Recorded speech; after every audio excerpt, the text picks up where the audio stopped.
سوال یہ آیا ہے کہ قربانی کے گوشت کو تقسیم کرنے کا جو شرعی طریقہ ہے وہ بتا دیا جائے۔ یاد رکھیں، مستحب یہ ہے کہ قربانی کے گوشت کے 3 حصے کیے جائیں، 3 ڈھیریاں بنا لی جائیں، ان میں سے ایک حصہ وہ اپنے لیے رکھ لیں، ایک حصہ اپنے رشتہ داروں کے لیے اور ایک حصہ غرباء میں تقسیم کر دیے جائے۔ لیکن یہاں پر اخلاص کی بڑی ضرورت ہے۔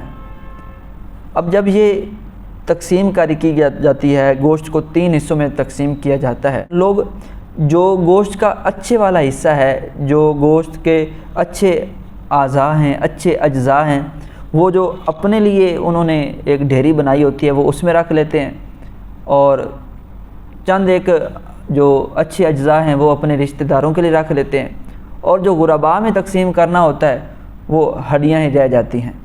تو ایسا نہیں ہونا چاہیے۔ قربانی کے اندر اخلاص بہت اہم ہے۔ اخلاص یہی کہتا ہے کہ آپ جو قربانی کے وہ گوشت کے 3 حصے کریں تو تینوں کا گوشت سیم ہونا چاہیے۔ رعایت نہیں ہونی چاہیے کہ میں اپنے لیے وہ خاص جو گوشت ہے وہ رکھ لوں، کچھ خاص اپنے رشتہ داروں کو دے دوں اور غریبوں کو جو ہے صرف ہڈیاں دے دوں۔ تو ایسا نہیں ہونا چاہیے۔ ہاں، شریعت یہ اجازت دیتی ہے کہ آپ چاہیں تو سارا کا سارا گوشت رکھ سکتے ہیں، لیکن جب تقسیم کرنا ہو تو اگر ہم اس کے اندر اخلاص شامل کر لیں گے تو ہمیں اور زیادہ ثواب ملے گا۔